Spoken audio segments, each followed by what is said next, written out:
juega solo cuando otra persona lo agarra.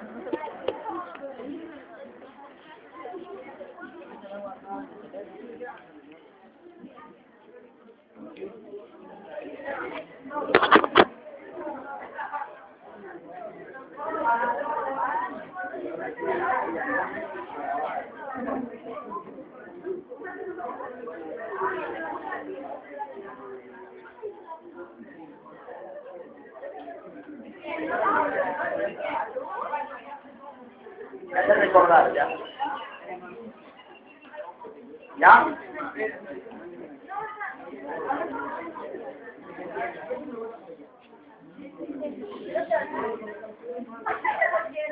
¿Qué cosa?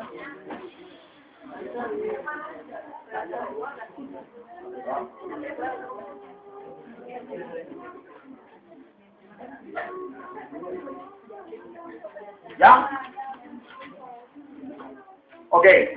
De los temas que están presentes en tu libro voy a incluir dos que no lo han puesto y creo que es necesario explicarlos. ¿Ya? Esos temas son romanticismo peruano y realismo peruano, que no están ahí en el libro. ¿Ya? Muy bien. Empezamos hablando sobre el romanticismo peruano. Quiero que por favor me prestes atención, que no te distraigas. El romanticismo peruano se inicia entre los años 1840 y 1841, fecha promedio. ¿Ya? Desde el punto de vista del contexto histórico estamos hablando del primer gobierno de Ramón Castilla.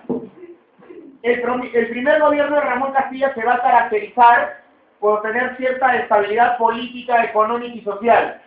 ¿Sí?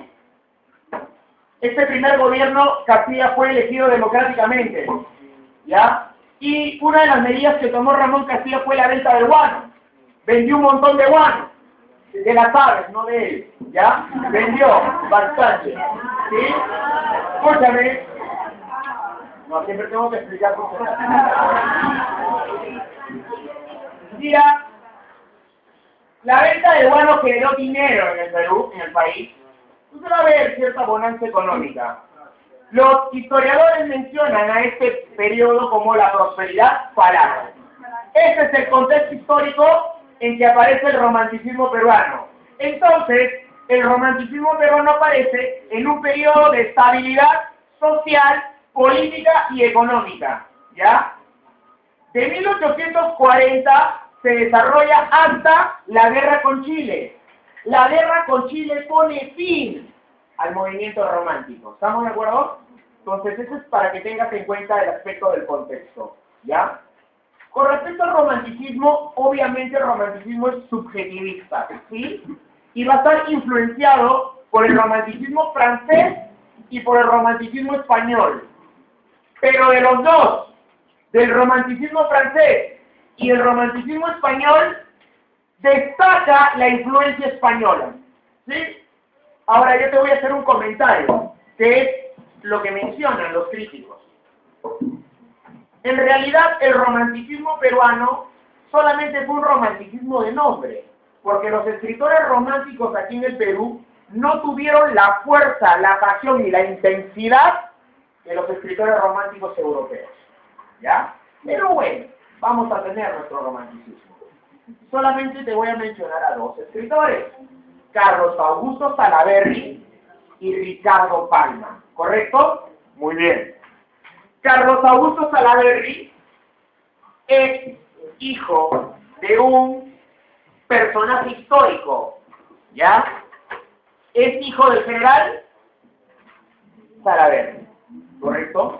Creo que su nombre era Felipe Santiago Salaverry, si no me equivoco. ¿Ya? Si no me equivoco, lo mataron, lo fusilaron. Bueno, Carlos Augusto Salaverry es hijo del general Salaverry. ¿Ya? Son del norte, la familia. Ahora, escúchame bien. Carlos Augusto Salaverry es de tendencia sentimental. Seguro te acuerdas cuando hicimos el romanticismo hispanoamericano que había una tendencia social, una tendencia histórica y una tendencia sentimental.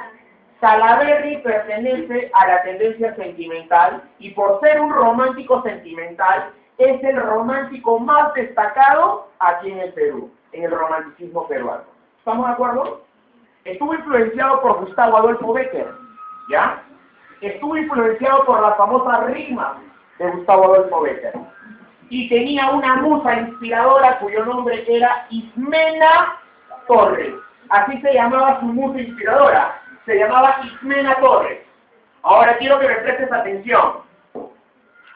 La obra poética más destacada de Carlos Augusto Salaverry se llama Cartas a un ángel.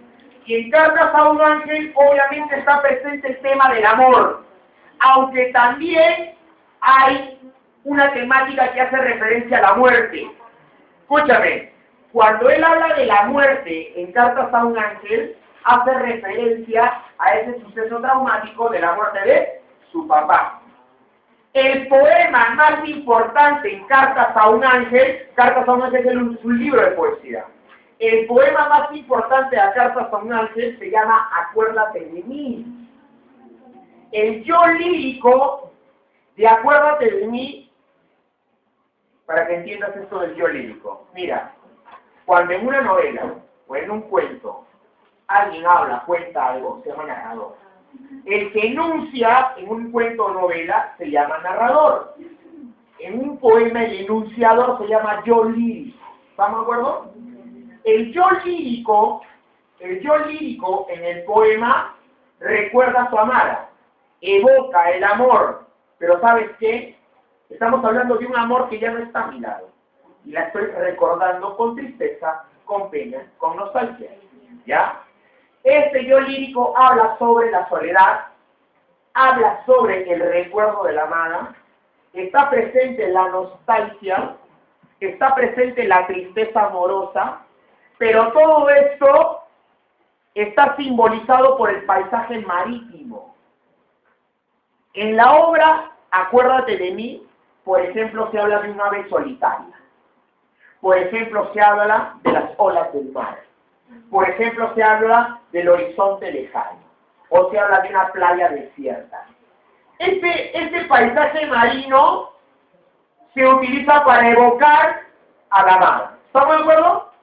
Entonces no te vayas a olvidar. El paisaje marino se usa para evocar, para recordar a la amada. ¿Sí? Entonces quiero que lo tengas presente. Muy bien. Ahora, te voy a hablar sobre Ricardo Palma.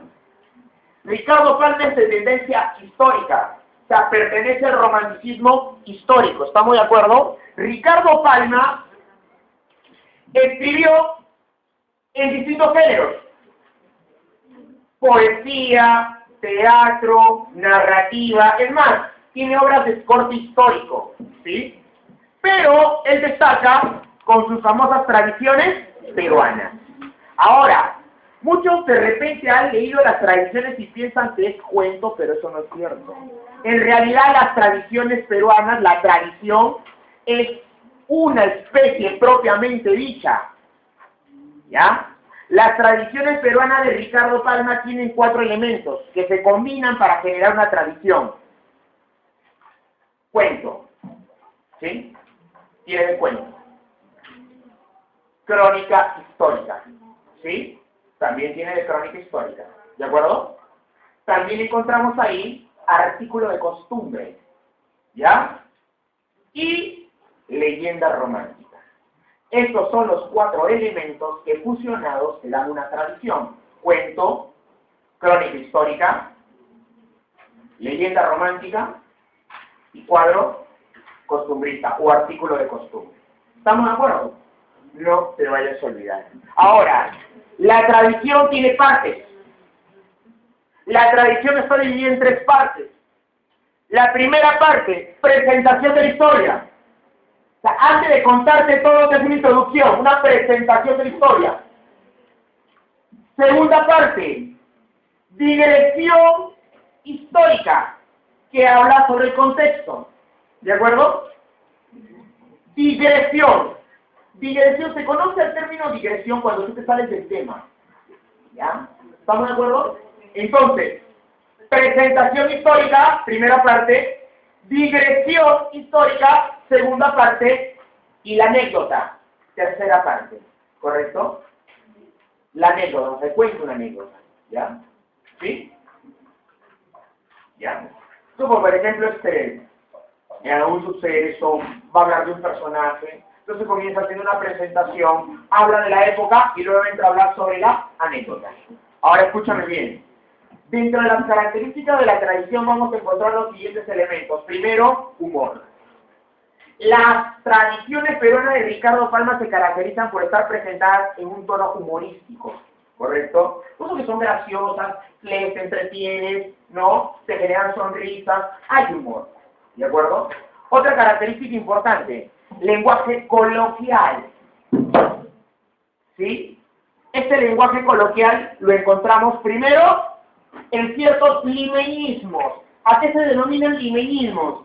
Son palabras a manera de jergas que forman parte del habla cotidiano popular en un lugar, en este caso Lima. Entonces hay limeñismos. Escúchame. Hay frases populares como por ejemplo refranes. Encontramos refranes en las tradiciones de Ricardo Palma, o ciertas coplas también encontramos eso. Es un lenguaje coloquial, ¿sí? Ese es un lenguaje coloquial, ¿ya? Otra característica importante dentro de las tradiciones peruanas de Ricardo Palma. Oralidad. Hay una oralidad, y eso se menciona a través de un tema conversacional, como si te estuvieran contando algo. Oralidad, como si tu padre te cuente una anécdota. Así como cuando tú escuchas la anécdota de tu amigo, oye, mira, me pasó esto, y hay una oralidad. ¿Estamos de acuerdo? Entonces esa es la idea, ¿sí? Esa es la idea, la oralidad. Continuamos. En las tradiciones de Ricardo Palma vamos a encontrar personajes históricos que realmente formaron parte de la historia del Perú, sucesos históricos, ¿sí? De repente por ahí te hablan de Atahualpa. ¿Atahualpa existió o no existió? Sí existió. Te hablan, por ejemplo, del general Salaverry o de Ramón Castilla, ¿sí? Son personajes históricos, ¿ya? Habla de episodios de la historia, ¿correcto? Por ejemplo, la colonia, por ejemplo. Escúchame, en las tradiciones peruanas de Ricardo Palma nosotros encontramos cuatro periodos históricos. Préstame atención. El incanato, el periodo colonial, la emancipación y los primeros años de la República. Incanato, colonia o virreinato es lo mismo, emancipación y los primeros años de la República. De los cuatro destaca la colonia por ser el periodo que más tradiciones tiene. O sea, se habla más de la colonia, de los cuatro periodos. ¿Estamos de acuerdo? No te vayas a olvidar. En total, Ricardo Palma escribe 455 tradiciones. En total, 455 tradiciones. La primera que él escribe se llama Consolación. Es la primera que escribe, ¿de acuerdo? La primera que escribe se llama Consolación, pero no es la primera que publica. La primera que publica se llama Payaguarcuna.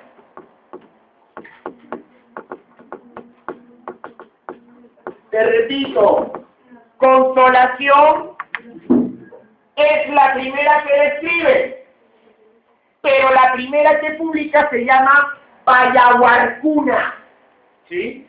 Que está ambientada en el periodo del incanato. ¿Ya? Payaguarcuna. No te vayas a olvidar. Escúchame bien. Dentro de las tradiciones, las más destacadas, más conocidas, tenemos la Achirana del Inca. Una tradición. Se llama la Achirana del Inca, por ejemplo. Otra tradición.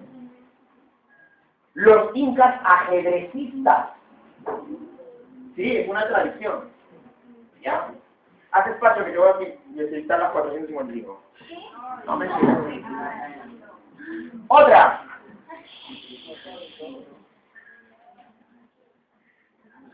El virrey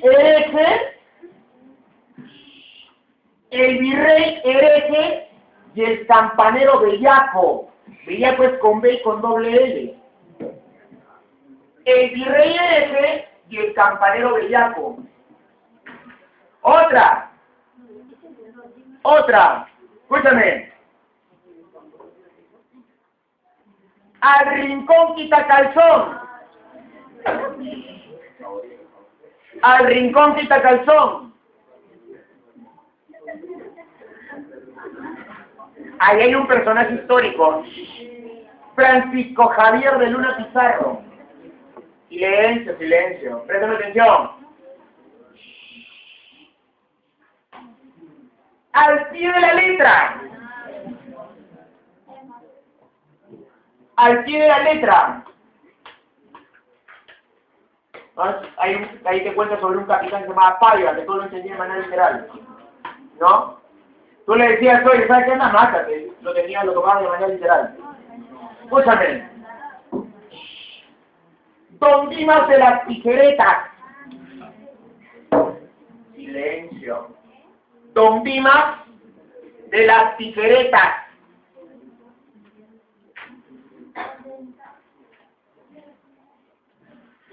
Tú sabes por tus clases de historia que los chilenos ocuparon el Perú.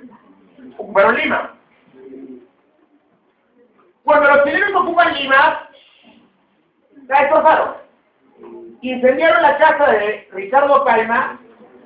A ver, ¿te vas a guardar silencio, por favor? Incendiaron la casa de Ricardo Palma y ahí se incendia, se incendia su casa y se quema el manuscrito de una novela que no se había publicado porque estaba en manuscrito. La única novela que llegó a escribir, cuyo título eran Los Marañones, y se quemó. ¿Ya? Y también incendia la Biblioteca Nacional. Ahora, Ricardo Palma asume la dirección de la Biblioteca Nacional, o sea, Palma asume una biblioteca incendiada, quemada, la redujeron a cenizas, ¿ya? Entonces él se toma ya el trabajo de escribir una serie de cartas para ciertas personalidades intelectuales, gobiernos e instituciones, pidiendo que por favor le regalen libros para que vuelva a implementar la Biblioteca Nacional, y por eso va a ser conocido como el bibliotecario mendigo, ¿ya? Quien lo reemplace en la dirección de la Biblioteca Nacional va a ser Manuel González Prada, ¿ya? Entonces, acuérdate lo que te dije, va a ser la guerra con Chile la que finaliza el movimiento romántico en el Perú, ¿correcto? Hacia el final de la guerra con Chile, y los primeros años posteriores a la guerra con Chile, se desarrolla el realismo peruano. Ahora, el realismo peruano aparece en medio de un contexto crítico para el Perú, porque prácticamente la situación peruana estaba por los suelos y los ánimos también. Por ese motivo, los escritores del realismo peruano van a ser agresivos, van a ser muy críticos con respecto a la situación que se está brindando a raíz de esta desgracia, a raíz de la crisis posterior a la guerra con Chile, ¿de acuerdo? Entonces, dentro de las características del realismo peruano, ¿qué es lo que vamos a encontrar? Primero, rechazo al romanticismo y a sus tendencias subjetivistas, ¿ya? Rechazo al romanticismo, rechazo a la subjetividad romántica, ¿sí? Porque obviamente ellos eran objetivos, tiene que ser objetivo para criticar, ¿no? Para analizar. Ellos eran objetivos, ¿estamos de acuerdo? Ellos eran objetivos. Otra característica importante, va a haber un radicalismo político. Los realistas peruanos desde el punto de vista político fueron radicales. Hay un radicalismo político muy agresivo. Hay un radicalismo político y además hay un nacionalismo extremo. Los realistas se volvieron nacionalistas, comienzan a exaltar todo esto. Va a haber una crítica social, obviamente, ¿ya? De todos los escritores realistas, quien destaca es Manuel González Prada. Ojo, que ha venido en un par de oportunidades en los exámenes de San Marcos. Manuel González Prada era el más agresivo, el más radical, el más extremo en cuanto al nacionalismo. Manuel González Prada era conocido como el sibarita, así lo llamaban. Además, escúchame, González Prada era considerado un anarquista, en el sentido de que viene y comienza a romper, desbaratar reglas. Por eso era un anarquista. Pero ¿sabes qué? El anarquismo de Manuel González Prada tenía una razón de ser. No es que, no respeto las reglas. No, nada. Llegó la hora que me quiero. No, o sea, salud. Ese anarquismo, ese romper las reglas, responde al darte cuenta de que las reglas presentes no sirvieron para nada.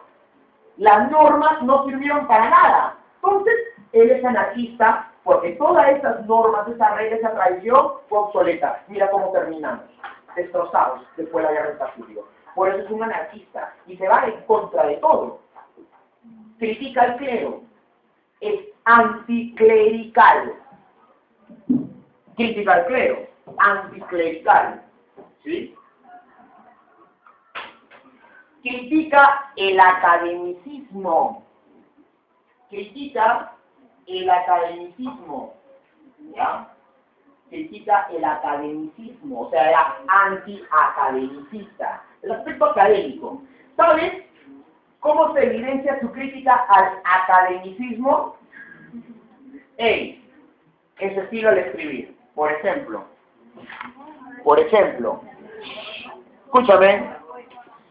escúchame, él escribía así, hoy, claro, o sea, su antiacademicismo se reflejaba en no respetar ciertas reglas, pero tenía, como te digo, tenía una razón de ser, lo hacía por una actitud, ¿ya? No es que no sabe escribir, ¿ya? Había una razón de ser. Ahora escúchame. Manuel González Prada destaca en el ensayo.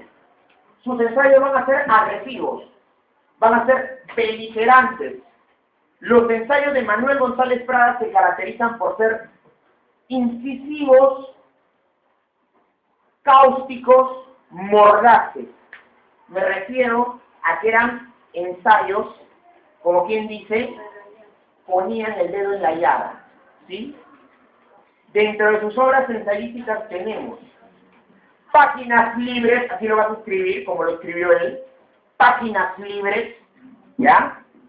Páginas Libres, Horas de Lucha, otro ensayo, Horas de Lucha, otro ensayo, Bajo el Oprobio. Por si acaso, oprobio significa humillación. Bajo el oprobio. Acá critica a los militares, por ejemplo. Bajo el oprobio. ¿Ya? Pero destaca Páginas Libres como su obra estadística más importante. En Páginas Libres hay un discurso que fue leído el 28 de julio, un 28 de julio en un teatro conocido como el Teatro Politeama. El famoso discurso en el Politeama, ¿ya? Escúchame bien, en este discurso están las frases más agresivas y sarcásticas con respecto a la situación en el Perú. Él comienza a resaltar la actitud de los niños y de los jóvenes, diciendo lo siguiente: los que se acercan al umbral de la vida, o sea, los niños, los que se acercan al umbral de la vida, le van a dar una lección a los que se acercan a las puertas del sepulcro, a los viejos. Pero te quiero que me entiendas lo siguiente: cuando él habla viejos, no está hablando de viejos desde el punto de vista de edad, sino de actitud y de reflejo político. Se habla de una tradición obsoleta. Esos son los viejos. Entonces él dice lo siguiente: los viejos deben temblar ante los niños y jóvenes, porque la nueva generación va a ser juez y verdugo de la generación precedente, porque ellos van a analizar, van a criticar y van a resaltar los errores de la generación pasada, y son los niños y los jóvenes los que van a ejecutar las venganzas que se necesitan. Lo que decía, dándole una responsabilidad a los niños y a los jóvenes de reconstruir el país. Obligación, tienen que hacerlo. ¿Te das cuenta? Ahora sigue hablando él y comienza a hacer su crítica. critica la educación en el discurso en el Politeama, critica el nacionalismo obsoleto, inexistente, ¿ya? Por ejemplo, él dice, nosotros fuimos derrotados no por las armas de los enemigos, lo que nos derrotó a nosotros fue nuestra propia ignorancia y estupidez, dice él. Dice que el peruano a la batalla no fue a derramar sangre, sino a exhibir lepra. ¿Te das cuenta? Escúchame bien. También él reivindica al indio en el discurso en el Politeama. En el discurso en el Politeama él dice que la costa ha crecido dando la espalda a la sierra, donde está el verdadero Perú. Y que si nosotros, dice González Prada, volvemos los ojos hacia esta región olvidada, vamos a ver cómo se levanta un verdadero país. Por estas palabras, es considerado precursor del indigenismo, por su reivindicación del indio.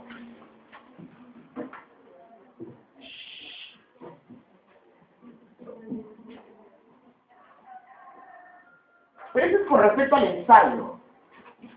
Él también escribió poesía. Influenciado por las poéticas francesas, él estuvo en Francia una temporada, va a estar influenciado por el parnasianismo y por el simbolismo. Y bajo estas influencias, él llega acá y escribe poesía usando formas poéticas francesas, ¿no?, de esa época. Por ejemplo, formas como el triolet o el rondel. Escúchame. Él introduce estas formas estróficas a la poesía peruana en dos obras, Exóticas y Minúsculas, que son dos libros de poesía, ¿ya? Al introducir estas formas poéticas francesas, se convierte en el precursor del modernismo. Entonces no te olvides, Manuel González Prada es precursor del indigenismo por sus ensayos y su ideología, y por su poesía precursor del modernismo. ¿Estamos de acuerdo? Préstame atención. Pregunta del examen de San Marcos el año pasado. Escritor peruano, autor de ensayos agresivos y beligerantes, e introdujo el triolet y el rondel en la poesía peruana. Respuesta. Vino en San Marcos. Vino en San Marcos el verano. Manuel González Prada, en el discurso en el Politeama, exalta el valor y el patriotismo de... Había una clave que decía niños y jóvenes. Esa era tu respuesta. Vino en el verano. ¿Estamos de acuerdo? Modernismo peruano. Recordando lo que habíamos hecho en clases anteriores. El modernismo es el único movimiento, el primer movimiento que nace aquí en Hispanoamérica. Te hago una pregunta. ¿Cómo se llama el poeta líder del modernismo hispanoamericano? Rubén. ¿Y cómo se llama el libro que inicia el modernismo? Azul, ¿correcto? En el Perú tenemos a José Santos Chocano como máximo representante del modernismo peruano. Ahora, José Santos Chocano se va a caracterizar por un detalle. José Santos Chocano era egocéntrico, ególatra, porque él dijo de sí mismo: soy poeta, soy sagrado, soy divino. Soy poeta, soy sagrado, soy divino. Así dijo José Santos Chocano. Te voy a comentar algunos aspectos sobre su vida. Mira, José Santos Chocano siempre se metió en problemas porque tenía una actitud tanto petulante. Cuando José Santos Chocano estaba aquí, criticó el gobierno de Andrés Avelino Cáceres. Y a raíz de esa crítica, lo encerraron en el Real Felipe. Cuando sale, se va a vivir a Madrid, en España. Ahí conoce a Rubén Darío y se hacen buenos amigos por compartir esa tendencia modernista, ¿ya? Ahora, él comienza a conceptualizar ciertas opiniones políticas que van a ser polémicas. Sobre todo, él comienza a hablar a favor de las dictaduras, de ciertas dictaduras. Él decía lo siguiente: a veces el pueblo no sabe elegir, no sabe tomar una decisión, toma pésimas decisiones. Entonces, a veces tú no le puedes dejar el poder a la elección de gente que no sabe nada. A veces es necesario que un gobernante se elija de manera dictatorial y que él tome las decisiones por todos. Es como si te pongo un ejemplo mundano. Es como si, por ejemplo, agarra, ¿no? Ya, yo vengo y le digo, ¿sabes qué, muchachos? Vamos a escoger el color del polo para las Olimpiadas. Y comienza pues una especie de debate, pero ese debate se desordena y cada quien comienza a dar opiniones entre serias y tontas y nunca se llega a ningún acuerdo. Y todo el mundo quiere su propio polo, su propio color. Y cada quien decide, se hace votación, no se llega a ninguna respuesta, ¿no? Comienzan a hablar, se desordenan, explican cosas, no se llega a ningún acuerdo. Al final todo eso va a ser un desorden. ¿Vas a dejar eso en paz? No obedeces. Dile, no moleste, estoy escuchando la clase. Aguanta.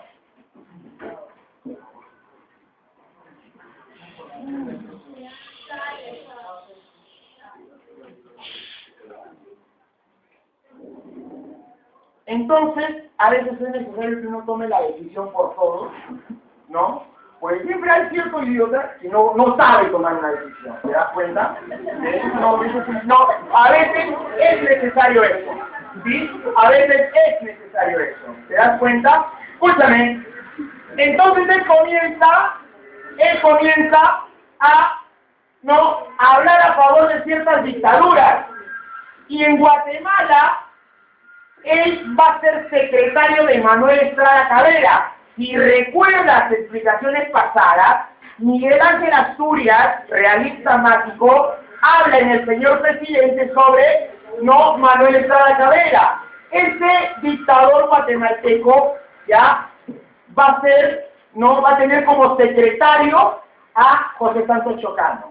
Ahora, cuando cae el régimen de Estrada Cabrera, a toda esa gente los acusan y los condenan a morir, condenados a muerte, incluyendo José Santos Chocano.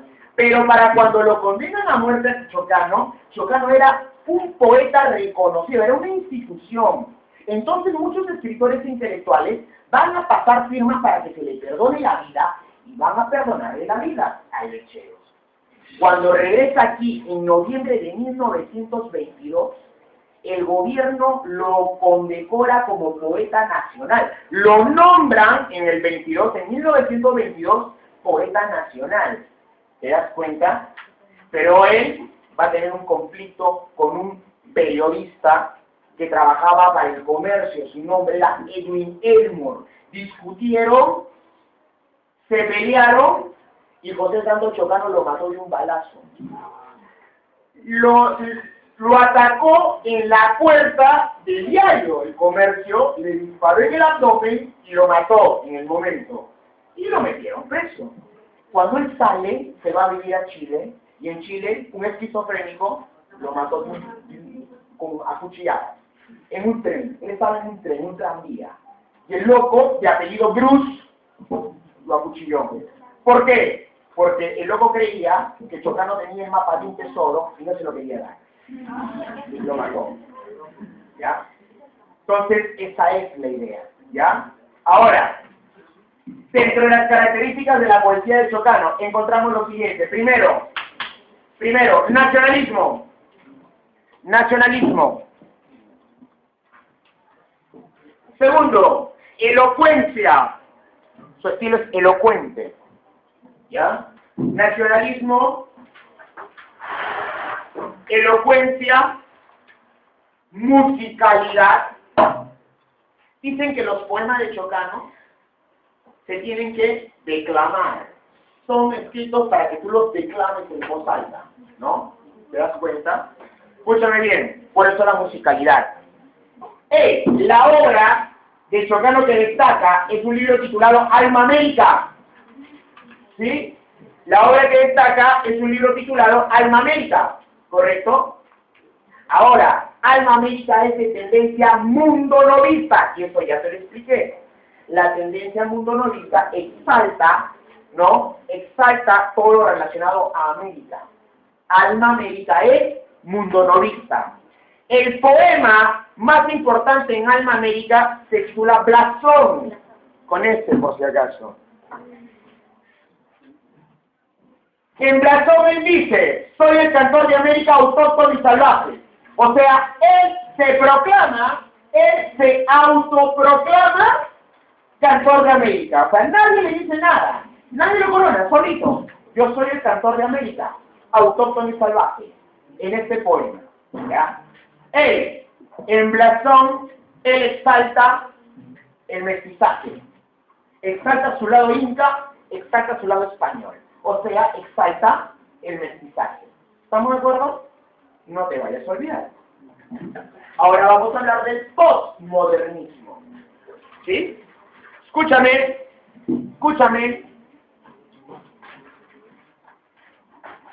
Se considera el postmodernismo como la transición, el periodo de transición entre el modernismo y el vanguardismo peruano. ¿Sí? Te repito, se considera el postmodernismo como la transición entre el modernismo y el vanguardismo peruano. ¿Sí? No te vayas a olvidar. Aproximadamente se inicia en 1916 hacia 1920. Escúchame. Voy a hablarte de dos escritores. Uno de ellos es José María Eguren. Eguren era conocido como el poeta niño. Dicen que su poesía es una prolongación de su infancia. Eguren tenía, cuando Eguren nace, tenía problemas respiratorios, problemas pulmonares. ¿Y sabes dónde nace? ¿A qué piña? En Barranco, en el balneario de Barranco. O sea que es una zona bien húmeda, ¿sí? O sea, prácticamente la gente que vive ahí respira agua, ¿ya? Entonces, el muchacho tenía problemas pulmonares de respiración y nace en Barranco, y vivió parte de su infancia en Barranco, pero se le complicó su salud, así que la familia se mudó a una hacienda en Chosica, donde el clima es más cálido. Entonces ahí mejoró. Pero Eguren siempre va a ser un muchacho y joven, una persona ensimismada, o sea, cerrada en su propio mundo, una persona reservada, retraída, tímida, ¿correcto? Introvertida. Entonces las personas que lo conocieron afirman que él agarraba y tenía la costumbre de salir a caminar. Caminaba, ¿sí? ¿No? Y de repente caminaba y veía, no sé, una mariposa en una hoja. Y se quedaba contemplándola. O se olvidaba del mundo. A veces agarraba un papel y tomaba anotaciones. A veces dibujaba, porque también le gustaba dibujar en acuarela, ¿no? O de repente veía la puesta de sol, está caminando y veía el sol, y se queda así, mirando.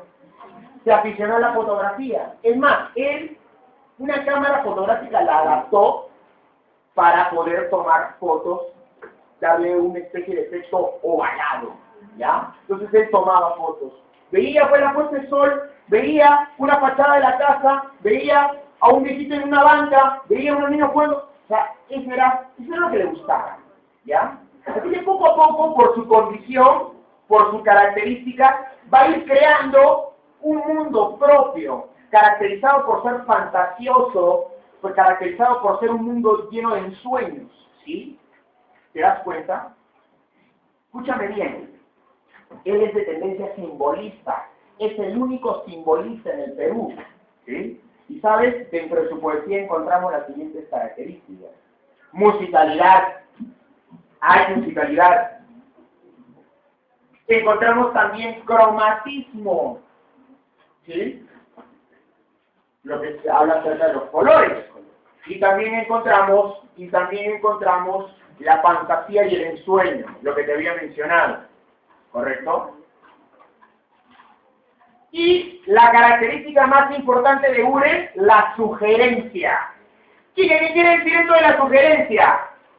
Sus poemas tenían un mensaje, pero ese mensaje no era textual, no era explícito. Tú tenías que interpretar, claro, o sea, estaba sugerido, era sugerente, en ese sentido, ¿ya?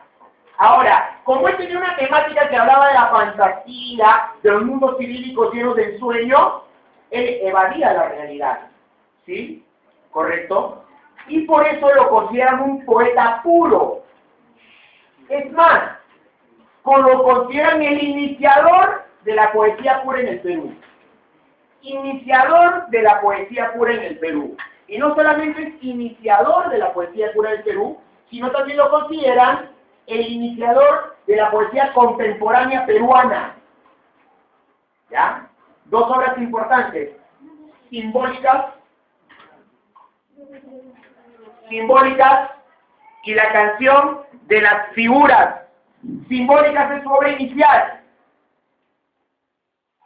La canción de las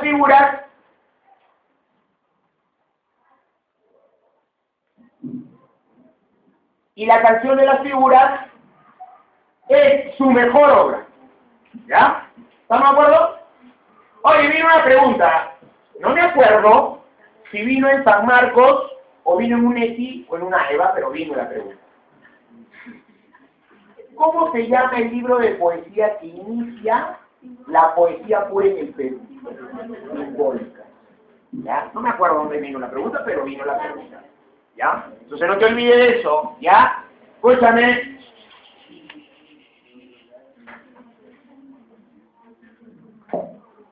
Movimiento Colónida, que está dentro del postmodernismo. El movimiento Colónida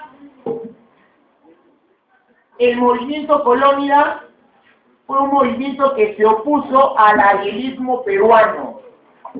Escúchame, ¿te acuerdas que yo te expliqué que hubo un movimiento elitista dentro del modernismo que se llamó el arrielismo? Y al Perú también tuvo un arrielismo. El movimiento Colónida se opone al elitismo y al academicismo del arrielismo. ¿Te das cuenta? Pero pues que no apuntes, pues tú deberías estar escuchando y voy a apuntar. Escúchame. El arrielismo es una tendencia elitista del modernismo, ¿sí? En el Perú hubo arrielismo, fue elitista y academicista. El movimiento Colónida se oponía a ese elitismo y a ese academicismo de los arrielistas, ¿correcto? El movimiento Colónida va a buscar nuevas formas de expresión, y en estas formas destaca la temática de lo cotidiano, porque se hablaba de lo cotidiano, destaca el estilo sencillo, ¿ya? Y también el tema de lo provinciano. Eso es lo que postulaba el movimiento Colónida. Sencillez, cotidianidad y provincianismo. ¿Ya?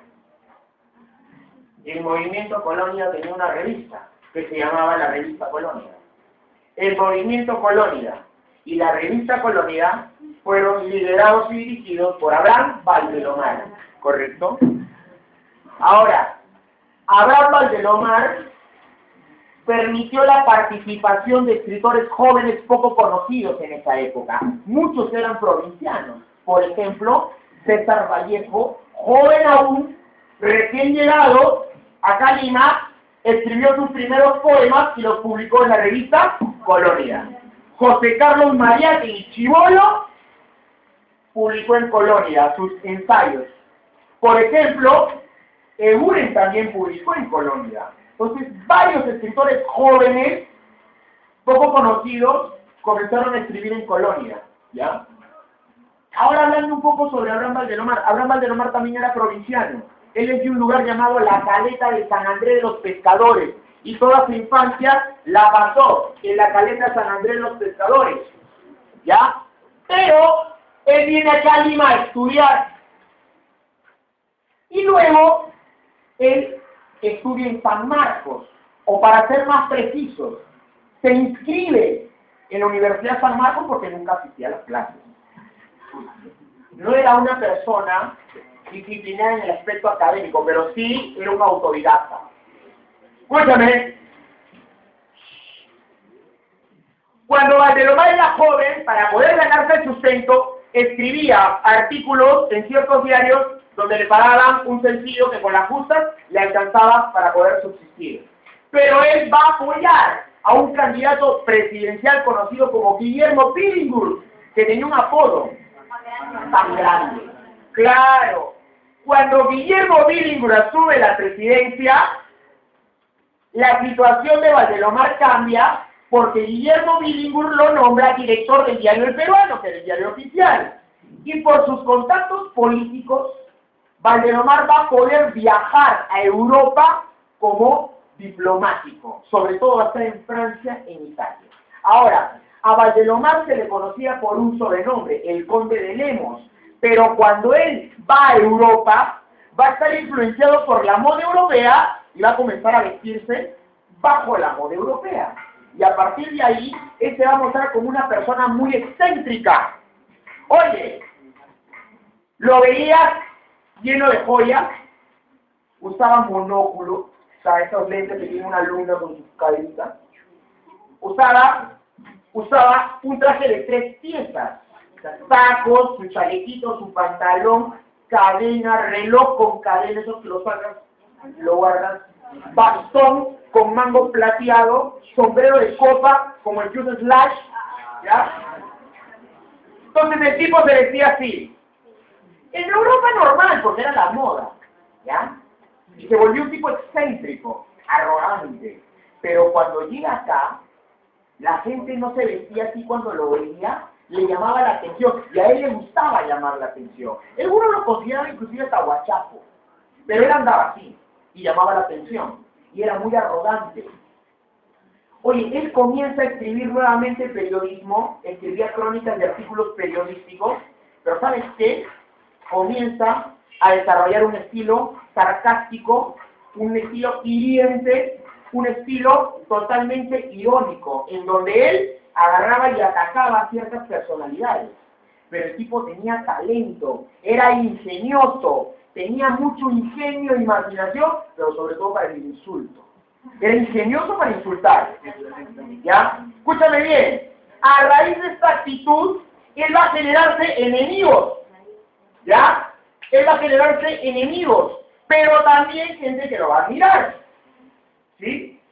Ahora, él comienza a frecuentar el Jirón de la Unión, que era en esa época la zona fija de Lima, y frecuentaba un café de estilo parisino que se llamaba el Palais Concert, donde organizaba conversaciones literarias, y era pues el tipo que llamaba la atención. Entonces tú lo encontrabas en encendidos debates sobre literatura.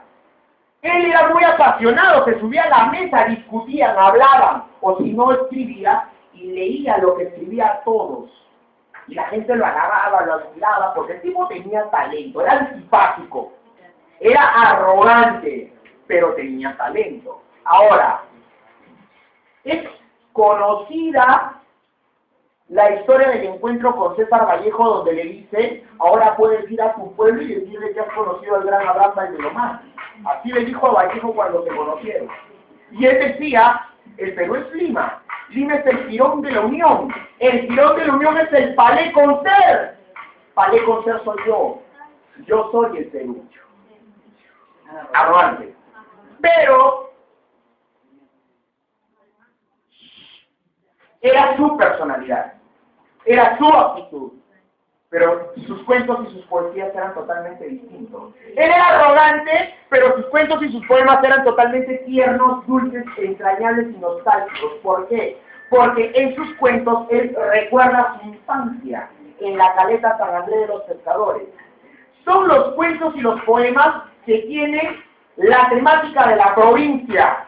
Hablan de lo provinciano, hablan de lo cotidiano, hablan de las escenas de la vida familiar, ¿sí? Y lo recuerda con bastante nostalgia y bastante tristeza, ¿sí o no? Ahora escúchame, si tú lees los cuentos de Valdelomar, vas a encontrar vas a encontrar esas escenas cotidianas. Por ejemplo, un cuento, El vuelo de los cóndores. Escúchame, el narrador del cuento, saliendo de su colegio, se da cuenta que están armando un circo y se queda mirando cómo arman el circo. Una escena cotidiana. ¿Qué niño no ha pasado y ha visto que están armando el circo? Se queda un rato a ver, ¿no? Oye, mira, este es el payaso, ¿no? Y mira los animales, ahí está pasando un perro, ¿no? Qué bacán. Entonces te quedas, la hora pasa. Típico, llegas tarde a la hora de la comida. Típica actitud del papá chapado a la antigua, del papá disciplinado, que considera que la hora de la comida y la hora del almuerzo es sagrado. Se respeta la hora del almuerzo, entonces, no. Quédate tarde, malcriado, castigado. Castigo típico, te vas a la cama sin comer. Típica actitud de la mamá, le pasa la comida por robar. Estas escenas son sencillas de la vida cotidiana, de la vida en provincia. Es lo que te cuenta en El vuelo de los cóndores. Entonces, esa es la temática, ¿estamos de acuerdo? Ahora, Abraham Valdelomar es el primer escritor que introduce el tema de lo provinciano en el cuento del Perú, y por ese motivo va a ser considerado padre del cuento peruano, por introducir el tema de lo provinciano en el cuento del Perú. ¿Estamos de acuerdo? Entonces no te vayas a olvidar de esta idea. Su cuento más destacado se llama El caballero Carmelo. Oye, él comienza a recordar su infancia. El narrador recuerda su infancia y él recuerda una pelea de gallos. Pero, escúchame, todo comienza cuando el hermano mayor, Roberto, llega a la casa familiar después de muchos años de ausencia. Y llega cargado de regalos. Y de todos los regalos destaca un gallo de pelea, magro, esbelto y altanero. Característica principal, lo primero que se le ve al gallo, era altanero, era arrogante. Porque cuando sacan al gallo de su cajita, tenía una cajita con huecos, el gallo sale así, ¿no? Que nos miraba a todos, ¿no? Como si fuera pues chacha su empleado. O sea, la actitud que tenía el gallo. La actitud era recontra altanera. Oye, todo el mundo miraba al gallo con bastante curiosidad, y el gallo parecía pues un emperador romano, ¿no? ¿Sí? Mostraba ese poder. Oye, escúchame. Comentaron, este gallito parece un caballero medieval. Esos caballeros, esos relatos de caballería que llevaban su armadura reluciente en su espada. Por eso lo van a llamar el caballero Carmelo. ¿Sí?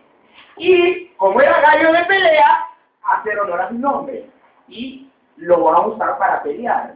Y campeón, hasta llegar al retiro. Cosa que es complicada en un gallo, ¿no? Porque hay gallos que ganan, pero aún así terminan mortalmente heridos. Oye, el gallo invicto porque logra retirarse. Pero un día, el dueño del gallo, que era el papá, conversa con el alcalde de la caleta San Andrés Los Pescadores, porque ahí sucede todo en la caleta San Andrés Los Pescadores. Entonces el alcalde agarra y le dice: yo tengo un gallo que es un ajiseco y que es de mejor raza que el tuyo. Además es más joven y más fuerte. Así que el dueño del Carmelo, herido en su orgullo, agarra y le dice: mi gallo le saca la mora al tuyo. Y en la discusión acuerdan pelearse para fiestas patrias. Pero luego se arrepiente el dueño del Carmelo, porque tenía razón el alcalde al decir que su ajiseco era más fuerte y más joven. Bueno, se da la pelea.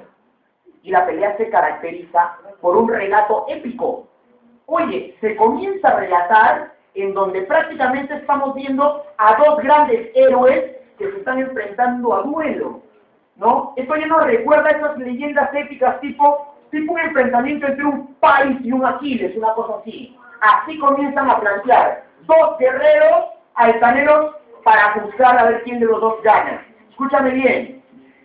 El Carmelo mata al ajiseco de un solo golpe de navaja, pero el Carmelo estaba mortalmente herido ya, porque el ajiseco lo había herido en un par de ocasiones y fue bravo.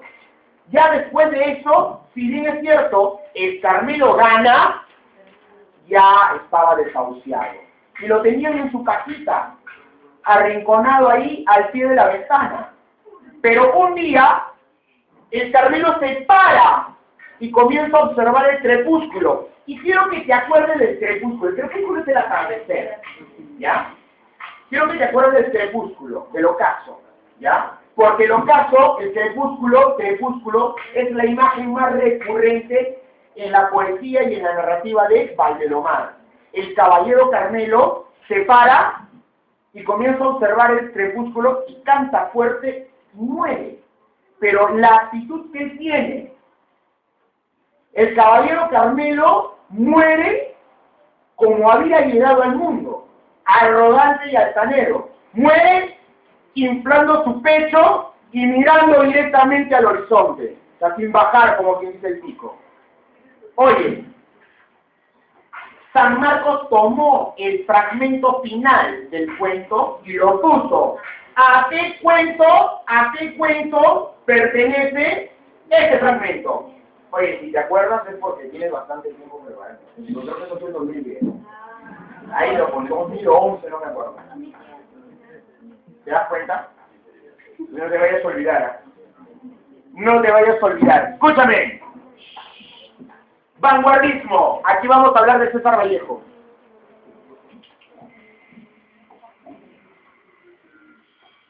César Vallejo en realidad tiene varias etapas.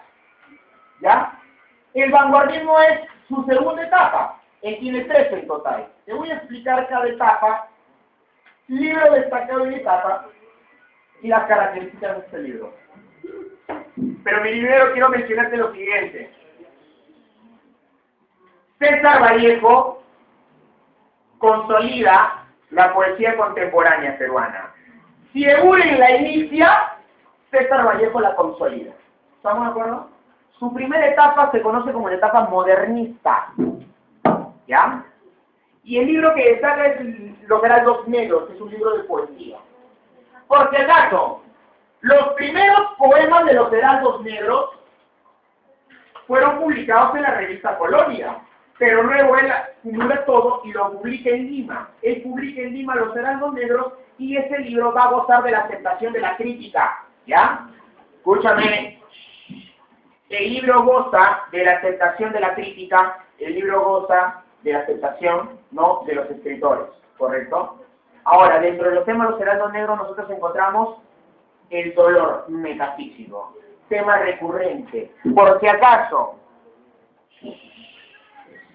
este dolor al que hago referencia no es un dolor corporal cuando te golpeas, o cuando te jalan el pelo, o cuando te sacan las rodillas. Estamos hablando de un dolor metafísico que va más allá de lo corporal, ¿sí?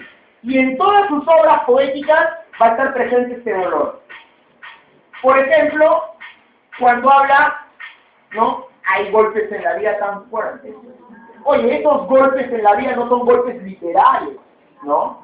Golpes como el odio de Dios, dice él, ¿no? En este poema que se llama Los Heraldos Negros. Por si acaso, todo el libro se llama Heraldos Negros y el primer poema se llama Heraldos Negros. Entonces está presente el dolor metafísico. Otro tema, el recuerdo de la tierra natal. Él es de Santiago del Chuco, la tierra de la libertad, la tierra norte, ¿ya? Y en Los Heraldos Negros está, con bastante nostalgia, ese recuerdo. Hay una sección, escúchame, hay una parte dentro de Los Heraldos Negros que se llama Nostalgias Imperiales, y él recuerda la infancia, recuerda la tierra natal, recuerda sus primeros amores. En un poema, por ejemplo, que se llama Idilio Muerto. En Idilio Muerto, ¿qué es lo que dice? ¿Qué estará haciendo mi dulce y andina Rita de Junco y Capulín? Entonces recuerda ese amor. Escúchame, también habla de la familia y habla de la mamá. Préstame atención. La madre se presenta en Los Heraldos Negros como una figura de protección. Niña, ¿qué necesitas para que pueda yo continuar? Creo que es algo importante. Escúchame. La madre es una figura de protección de los heraldos negros. Tiene un poema que se llama A mi hermano Miguel. Y ahí habla sobre la madre como una imagen de protección. ¿Sí? Segunda etapa, etapa vanguardista. Libro de poesía en esta segunda etapa. Trilce. Segunda etapa, etapa vanguardista. Trilce, su libro de poesía. ¿Correcto? Desde el punto de vista formal, en Trilce encontramos neologismos, esta palabra es inventada, y encontramos una gramática alterada. ¿Sabes que la gramática tiene normas, tiene reglas que se respetan? Bueno, pues él las altera. Es una gramática alterada. ¿Estamos de acuerdo? Desde el punto de vista de los temas en Trilce, el dolor está presente. Sufrimiento ante la soledad. ¿Sí? Está presente el tema de la cárcel también. César Vallejo estuvo 123 días en la cárcel de Trujillo por un crimen que no cometió. Lo acusaron de haber incendiado y de haber producido vandalismo en un local en Trujillo. Pero nunca fue probado. Es por eso que estuvo solamente 123 días. Parte de los poemas de Trilce se escribieron en la cárcel, por eso él habla de la cárcel. Y también habla acerca de la ausencia de la madre. Está el tema de la madre, pero como una entidad ausente. ¿Estamos de acuerdo? El poemario se publica en 1922, acá, en Lima. Y le sacaron la mugre. Dijeron que ese poemario era una porquería, que era mamarracho, que ese tipo no debería volver a escribir, que se dedique a otra cosa menos a ser poeta. Eso es lo que le dijeron. Lo que pasa es que no entendieron el poema. ¿Sí? Ahora, César Vallejo, cansado de todo, resentido porque lo metieron preso, resentido de la mediocridad imperante aquí en Lima, y también resentido porque murió la madre en su periodo de estancia en la cárcel, agarra todo el dinero que tenía ahorrado, hace sus maletas y se va a Francia. Y nunca más regresa. Hasta ahorita. No. Lo que pasa es que sus restos están en París. Y han querido traerlo acá, pero su última adulta dijo, yo me pudro en París. Ahí me quedo. No regreso al Perú. Y sigue ahí en París. Sus restos están en París. Escúchame. Su estancia en Europa marca su tercera etapa. ¿Sí? La etapa de compromiso político.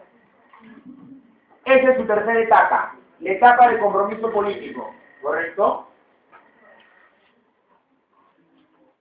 Oye, su estancia en Europa, en Francia, en París, va a ser bien difícil. Pero por lo menos va a poder subsistir gracias a su condición de comunista. Él va a trabajar como profesor, como periodista y como traductor, pero no ganaba mucho dinero. La situación mejora cuando él entra a trabajar a la Universidad Sorbonne en París. ¿Sí?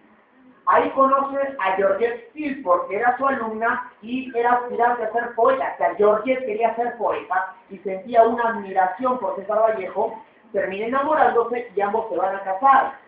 Hoy día va a ser conocida como Georgette Vallejo y va a ser la mujer que lo va a acompañar hasta sus últimos días.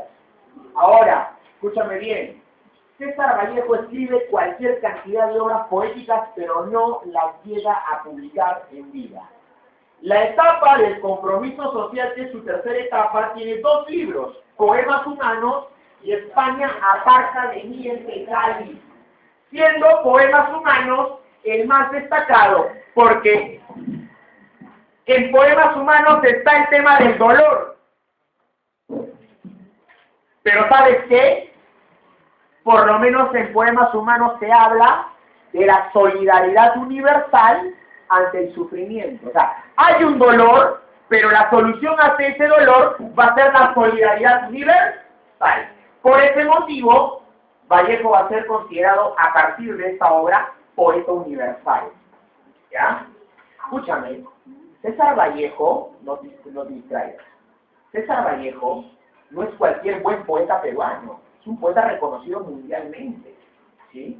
O sea, el talento de César Vallejo ha trascendido ya el Perú. Ten cuidado. Ahora, en España, aparte en este cáliz, habla sobre la Guerra Civil Española. ¿Ya? En España, aparte en este cáliz, hay un poema titulado Masa, cuyo tema es la solidaridad. En España, aparte en este cáliz. Y destaca,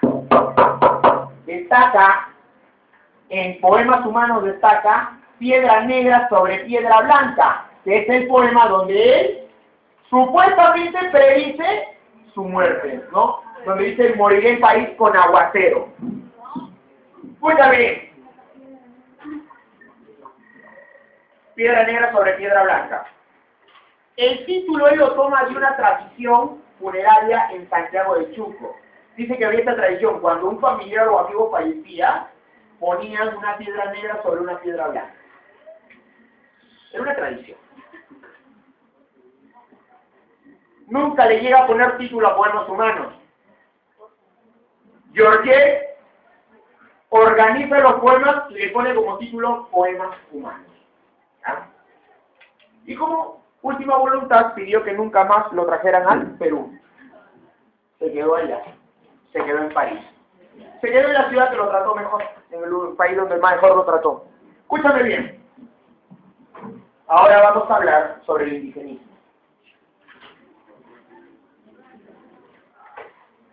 Sí, indigenismo. Objetivo de la narrativa indigenista. ¿Qué es lo que buscan los indigenistas? Apunta. El objetivo es el siguiente. Reivindicación social del indio. Es lo que buscan los escritores indigenistas. La reivindicación social del indio. ¿Sí?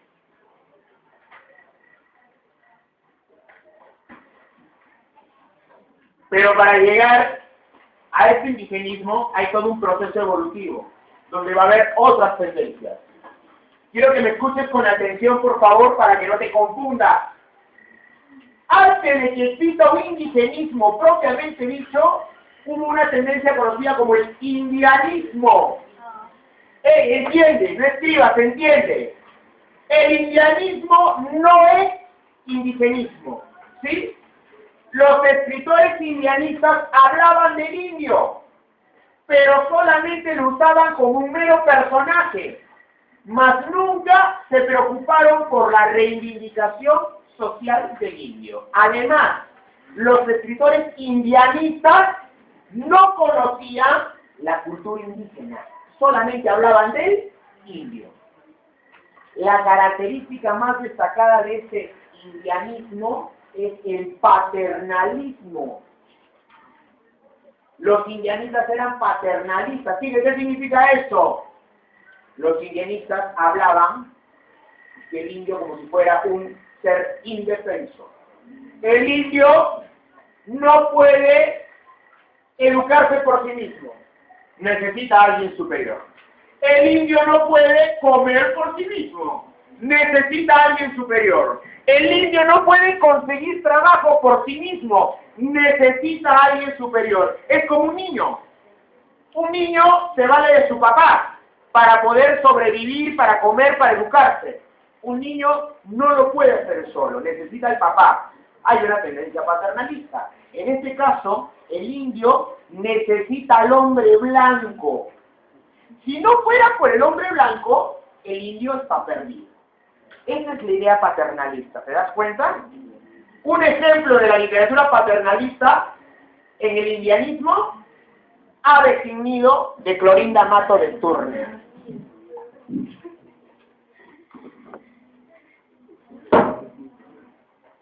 Otra tendencia, esta sí es la tendencia del indigenismo propiamente dicho. Este indigenismo también es conocido como indigenismo ortodoxo, así se le llama. ¿sí? Indigenismo ortodoxo es el indigenismo propiamente dicho, ¿ya? 3 características en el indigenismo ortodoxo. Escucha. Primera característica, ruptura con la tendencia paternalista. O sea, ya no vamos a hablar de un indio indefenso, ¿sí? Ruptura con la tendencia paternalista, ¿ya? Otra característica, identificación con la cultura andina. Los escritores del indigenismo propiamente dicho se identificaban con la cultura andina, conocían la cultura andina. Algunos pertenecían a la cultura andina, otros no, pero sí la conocían, ¿sí? Tercera característica, y es la más importante, reivindicación social del indio, ¿correcto? Tercera característica, reivindicación social del indio. ¿Estamos de acuerdo? Te voy a mencionar a los 3 indigenistas destacados. Enrique López Albujar es el iniciador, ¿sí? El indigenismo ortodoxo se inicia con Enrique López Albujar. Enrique López Albujar tiene una obra titulada Los cuentos andinos. Es la primera obra indigenista, propiamente dicha, ¿sí? Te repito, iniciador del indigenismo, Enrique López Albujar. Obra que inicia el indigenismo, Cuentos andinos. Enrique López Albujar es el primer escritor que muestra a un indio más humano, con sus virtudes y defectos, con sus vicios y virtudes. Y también te muestra a un indio que sí sabe defenderse solo, o sea, deja de lado el paternalismo. Pero a ver un detalle. Enrique López Albujar fue juez y conoció el mundo andino, pero desde el punto de vista de la violencia, de la delincuencia, del bandolerismo. Es por eso que él habla del lado violento del indio, de los delincuentes. Por ejemplo, su famoso cuento Ushananhampi. Su famoso cuento Ushananhampi. Escúchame.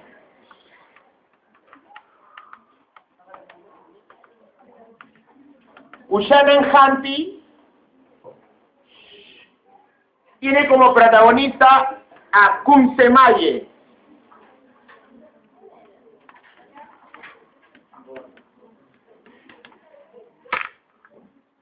No, no es español, es quechua. Escúchame.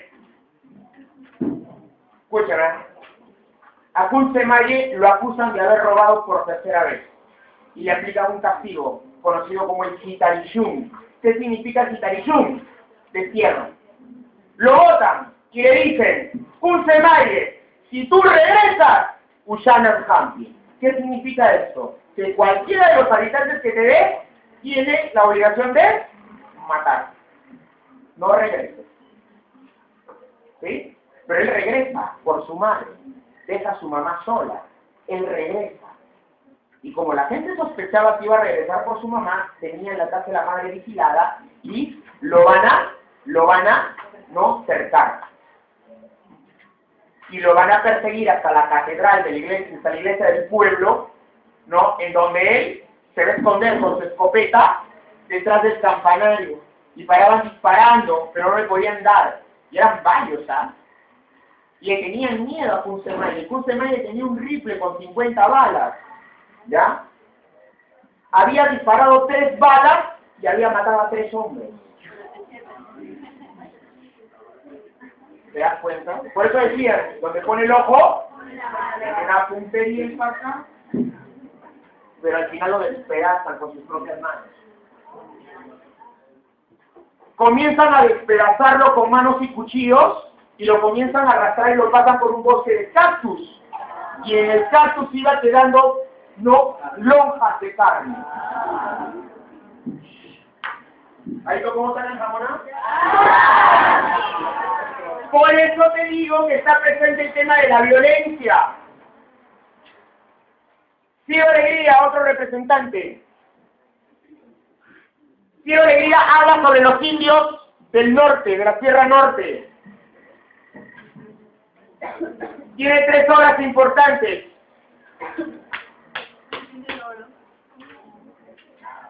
La serpiente de oro, que habla sobre el río Marañón. La serpiente de oro que habla sobre el río Marañón. Otra, los perros hambrientos, que habla de la sequía. Y su novela más importante, El mundo es ancho y ajeno, que desarrolla el tema de la posesión de la tierra. ¿Sí? Te repito, la serpiente de oro, que habla del río Marañón. Los perros hambrientos, que habla sobre la sequía. Y el mundo es ancho y ajeno, que habla sobre la posesión de la tierra. Pero el más destacado de todos es José María Arguedas, con su novela Los ríos profundos. Escúchame bien.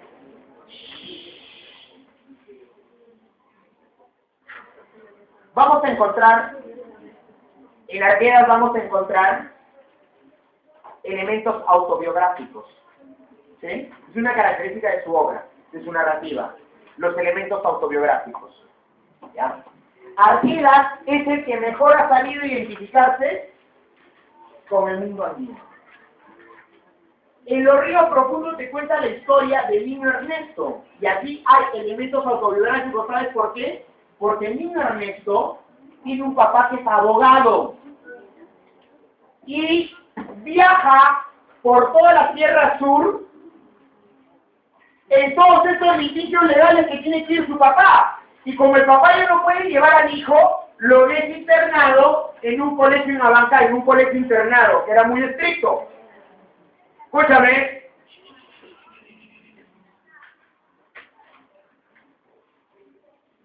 El niño Ernesto sería el otro yo de José María Arguedas, porque el papá de José María Arguedas también era abogado y también viajaba por toda la Sierra Sur, porque el niño José María Arguedas es de Andahuayla y conoció toda la Sierra Sur. Por eso que Arguedas habla de los indios de la Sierra Sur. Y como su papá de niño ya no se lo podía llevar, lo dejó también en un internado. Entonces hay elementos autobiográficos. ¿Qué es lo que podemos encontrar en cuanto a las temáticas en Los ríos profundos? Primero, desarraigo cultural. Desarraigo cultural. El niño Ernesto es criollo, ¿ya? Pero no se identifica con el mundo criollo. Él se identifica con el mundo andino, pero no pertenece al mundo andino. Eso significa desarraigo. Un desarraigado es aquel que no pertenece a ningún lado. ¿Te das cuenta? Por eso hablamos de un desarraigo cultural. Otra característica en cuanto a los temas. Identificación con el mundo andino.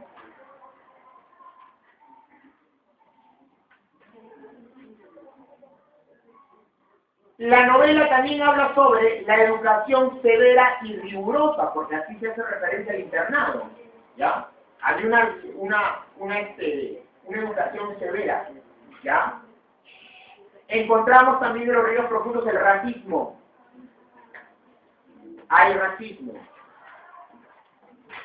Y en Los ríos profundos también encontramos elementos tomados del realismo mágico, ¿sí? Encontramos elementos tomados del realismo mágico. Escúchame bien, José María Arguedas se suicidó, se disparó en la cabeza en los baños de la Universidad Agraria de La Molina. Él era catedrático en la Universidad Agraria de La Molina. Ya había intentado suicidarse anteriormente tomando pastillas, ¿ya? Pero ¿qué es lo que pasa? Él tenía un segundo compromiso, pero se había casado con una mujer mucho joven, había sido su alumna, y su alumna se había enamorado de él por una cuestión de admiración, se casaron, pero al final las cosas no resultaron, y es por eso que poco a poco el no poder estar con la muchacha le va a generar una profunda depresión. Él era depresivo, o sea, diagnosticado clínicamente con depresión. Ahora, tuvo una discusión con el escritor argentino Julio Cortázar, y además la Universidad Pontificia Católica del Perú organizó un coloquio de literatura, una conferencia de literatura, donde le hicieron un cargamontón y criticaron su obra. Todo eso se juntó ya no pudo, dejó una carta de despedida, se mató. Se metió un balazo en la cabeza, ¿ya? Entonces no te vayas a olvidar de eso, ¿correcto? 2 temas más y termino, voy a ser muy puntual, ¿bien? Ha sido extenso, sí, inclusive es antipedagógico, pero bueno, tenemos que completarlo. ¿Ya?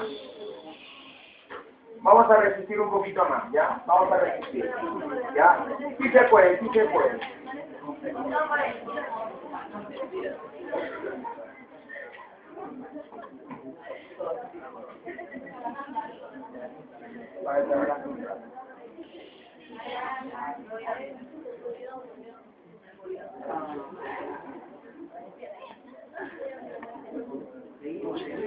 Ya.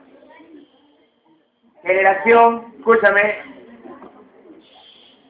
Generación del 50.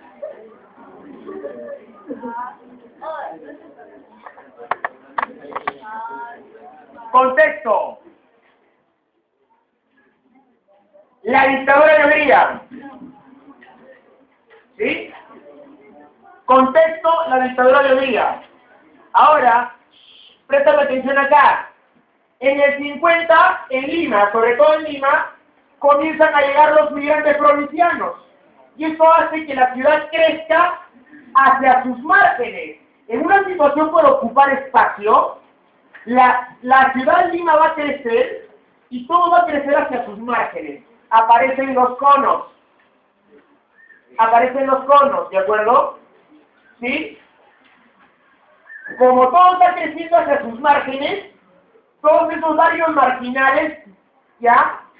Van a ser conocidos como barriadas, ¿sí? Así los van a llamar. Había una extrema pobreza.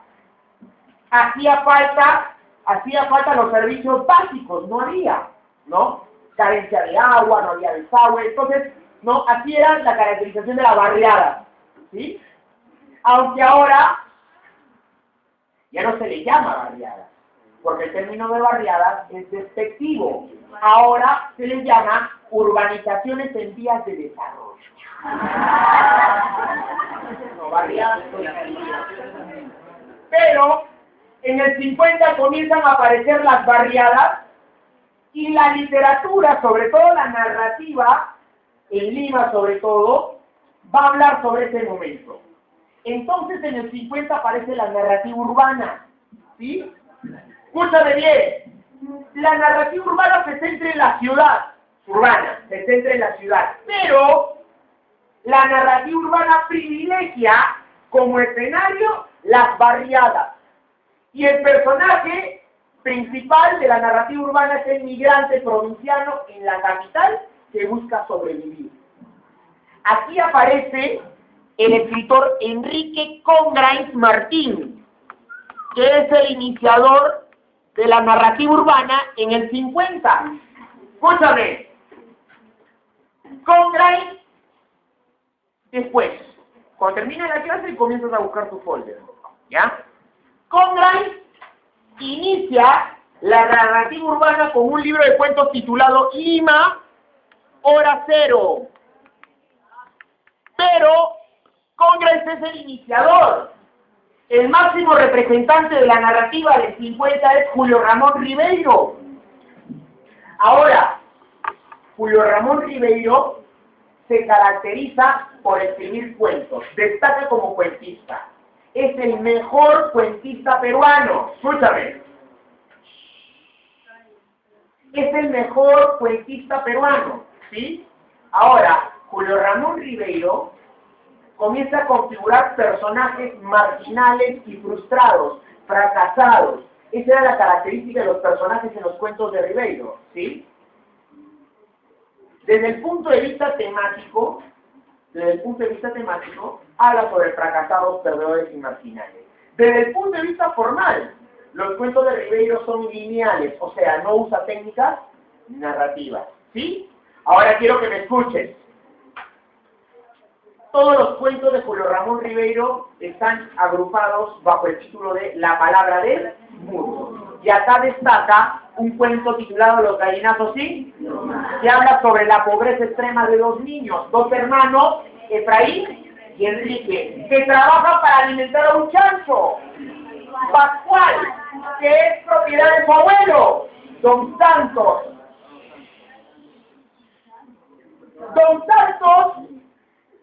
Don Santos los levantaba muy temprano para que traigan basura y el chancho comía basura. Y así poco a poco iba engordando porque el abuelo quería vender mientras más gordo, más pesado, más rápido lo iba a vender. Entonces levantaba a sus nietos muy temprano para que ellos salgan a recolectar. Eran unos maestros los muchachos en recolectar. Ellos no perdían tiempo, sabían a dónde tenían que ir. Agarraban la bajada alta, entraban por Pardo y llegaban a Miraflores. Y solamente buscaban basura miraflorina nada más, porque ahí sí había cosas que tenían valor. Se repartían cuadra a cuadra y antes que llegue el camión de la basura, ya comenzaban a sacar cosas. Y traían baldes llenos. Pero poco a poco Pascual va comiendo y se va volviendo una bestia insaciable. Todo le parecía poco y hacía un escándalo, iba creciendo, correcto, pero tenían que engordarlo para venderlo al mejor precio, ¿sí? Entonces manda a los niños al malecón, que era un muladar en donde toda la basura de Lima era descargada, era una cochinada. Y los muchachos prácticamente nadaban, se enterraban en la basura, o competían con verdaderos gallinazos. Un día, Enrique, buscando basura, pisa un vidrio, y él estaba en sandalias, se quita el vidrio, se limpia con un papel, y sigue trabajando, y luego cuando llega a la casa, el muchacho ardía por la infección. Estaba ardiendo en fiebre y al día siguiente no se podía mover porque el pie estaba hinchado, estaba infectado. Así que va a ser Efraín el único que vaya a traer basura, pero llega con un perrito llamado Pedro, que mi perro se llama Pedro. Entonces era un regalo para el hermano. Para que te acompañe, hermanito, arroja una piedra, mira, arroja una piedra, y el perro iba y la traía, la ponía en su mano. Entonces jugaban. Es para que no te sientas sola hasta que yo llegue, hermanito. Así le dice. Pero un día, Efraín y Enrique se enferman. Uno la infección y el otro con gripe. Y no podían salir a trabajar. Y Pascual hacía un escándalo porque quería la comida. Nada más le faltaba gritar, hablar, para hacer comida. El abuelo renegando, él mismo sale con las cubetas a traer, pero como el abuelo era viejo y tenía una pata de palo, llega cuando ya todos los camiones se han llevado todo. ¿Y sabes qué? Comienza a rebuscar y las empleadas lo botan a escobas. Llegó renegando, insultando, adolorido, y al muchacho Efraín, que era el que estaba, de alguna manera no estaba tan grave, lo mandó a trabajar. Y cuando Efraín llega con la cubeta, no encontraba al perrito Pedro. Y le pregunta a su hermano, y Enrique le dice, no, lo que pasa es que lo ha mordido a mi abuelo, y mi abuelo ha hecho un escándalo y ha gritado como una bestia. Tengo miedo porque desde ese momento yo no puedo escuchar al perro. Entonces él va a buscar al perrito y le pregunta al abuelo, el abuelo no dice nada, cuando el muchacho ve que el chancho Pascual se lo estaba devorando en el chancho. Y ahí comienza a forcejear con su abuelo, y como el abuelo tenía una pata de palo, se resbala y cae en el chiquero, dentro del chiquero. Y no podía ponerse de pie, porque la pata de palo lo hacía resbalar. Mientras tanto, en una esquina, Pascual olfateaba.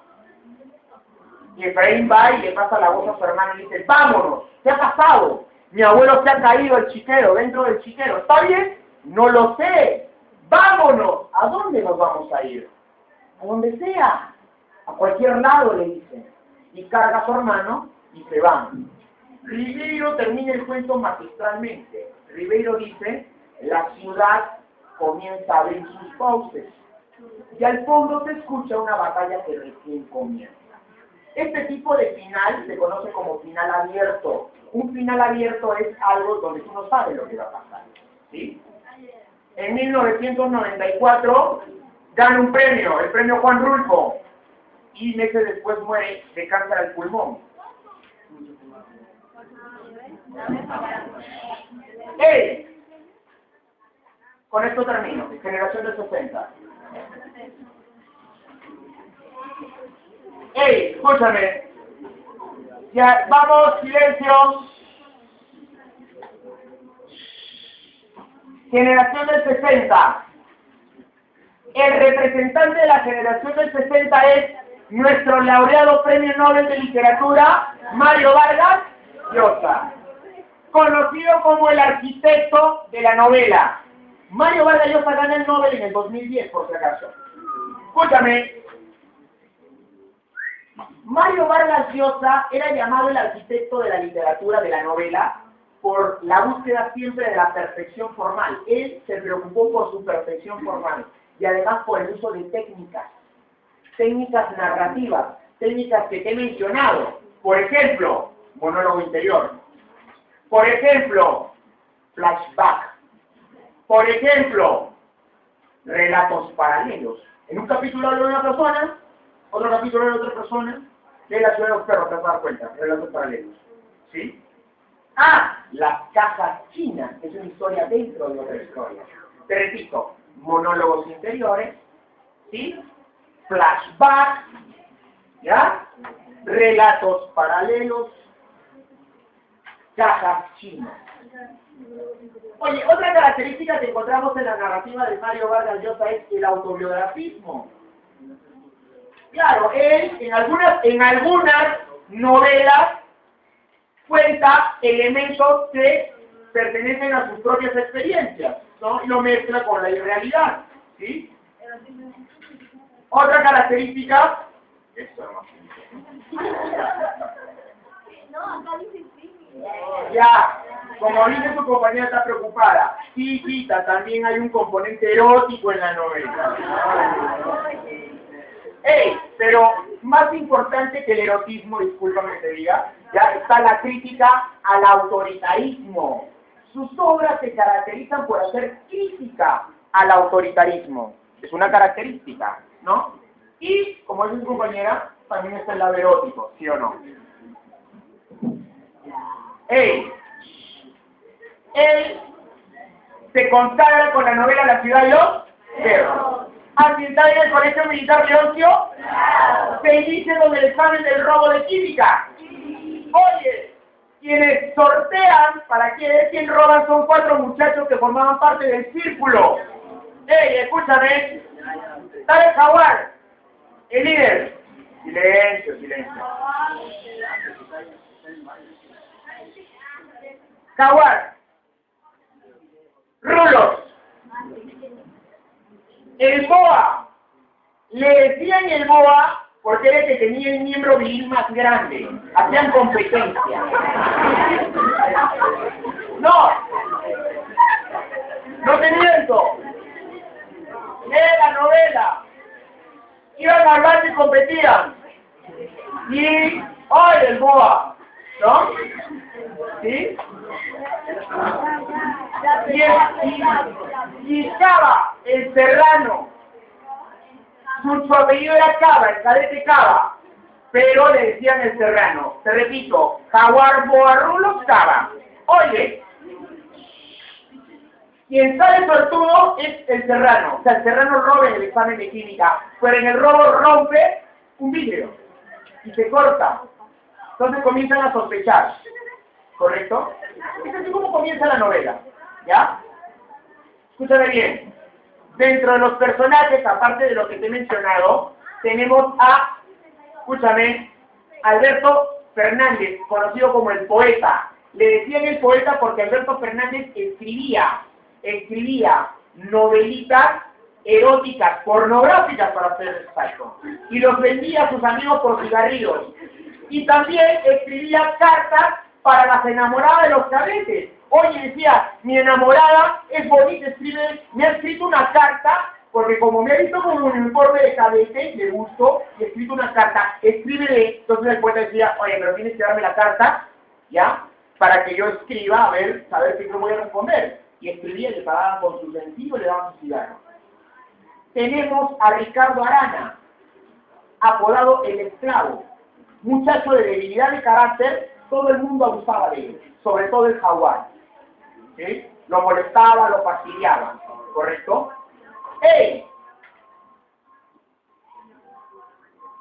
También tenemos al teniente Gamboa. El tipo era un teniente que simbolizaba la disciplina, todo el mundo le tenía respeto y le tenía miedo. Hay una escena en donde el profesor de francés no podía controlar a los alumnos. Los alumnos lo molestaban hasta el punto de que el profesor de francés, cuyo apellido era Fontana, se pone a llorar en plena clase. Y es ahí donde aparece el teniente Gamboa. Pero el teniente Gamboa agarra y le reprocha su actitud al profesor y le dice, es su culpa por no saber controlar y por no hacerse respetar. Le dice, el respeto se gana, me vas a ver, cállate, posición de rana, 1, 2, 3, solicitos. Todos, 30 ranas de una vez, a contar. Todos. ¿Están cansados? No, 30 más. ¿Ya ves? Así se hace. Cadete, voy a salir. Pobre que no termine las 30 ranas, me las agarra usted. Y se va. Oye, ¿quién habla el teniente Gamboa y cosas así? Contando hasta llegar a las 30. ¿No? Entonces todo el mundo le respetaba, porque también si no le sacaba la mugre el teniente Gamboa. ¿Te das cuenta? Escúchame bien, dentro de los sucesos importantes, el robo del examen de química, ¿ya? El esclavo denuncia el examen para que lo dejen salir, puesto lo habían castigado, matan al esclavo, ¿correcto? Y hay un personaje femenino importante, Teresita. Escúchame bien, los alumnos del Colegio Militar de Leoncio Prado se muestran agresivos y machistas como mecanismo de defensa, al margen de que sean o no. Por ejemplo, el poeta era un buen muchacho tranquilo, pero el poeta se mostraba agresivo, insultaba, amenazaba, fanfarrón, o que te pasa, decía. ¿Para qué? Para que nadie le haga nada. O sea, él se mostraba como si fuera un tipo agresivo y machista para que nadie se meta con él. Era su mecanismo de defensa. El único que no podía era el esclavo, y es por eso que lo fastidiaban, lo abusaban. Por ejemplo, un día el jaguar se va a un burdel y le pegan ladillas, que son unos parásitos de transmisión sexual que generan escozor. Son como si fueran, no, garrapatitas. Escúchame, estaba pues contando y se rascaba por lo de las ladillas. Hoy vamos a molestar al esclavo, lo agarraron y el jaguar le pasó todas sus ladillas en la cabeza al esclavo. ¿Por qué? Porque el esclavo no se sabía defender. ¿Te das cuenta? El Colegio Militar se presenta como un microcosmos del Perú. O sea, es un Perú chiquito, porque ahí encontramos personajes que vienen de todas las condiciones sociales. También encontramos personajes que vienen de otros rincones del Perú, ¿no? Como el Serrano, por ejemplo. ¿Correcto? Por cierto, descubren que el Serrano había robado el examen de química y lo bota, pero al Serrano le pregunten que delate a todos sus cómplices. El Serrano se quedó callado y lo botan. Da pena, ¿sabes por qué? Porque de todos es el único que quiere estar en el colegio militar, porque es el único que quería hacer una vocación militar. Pero después ya se quedó fregado y no lo iban a aceptar ni siquiera para oficiar. ¿Te das cuenta? Entonces no te vayas a olvidar, ¿ya? Hasta aquí me quedo. Muchas gracias.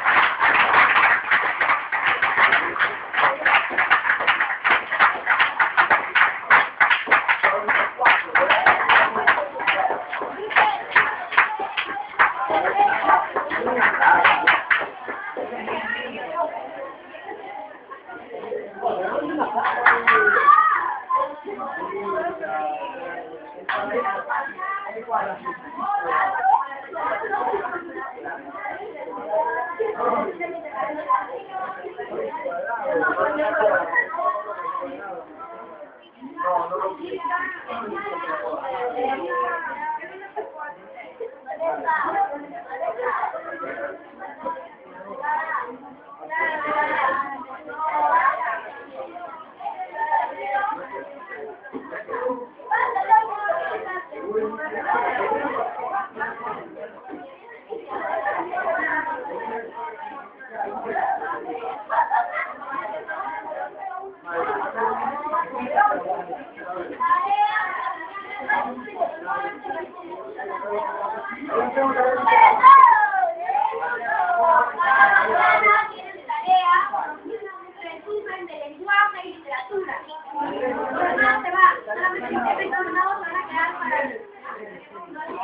está preocupado por eso.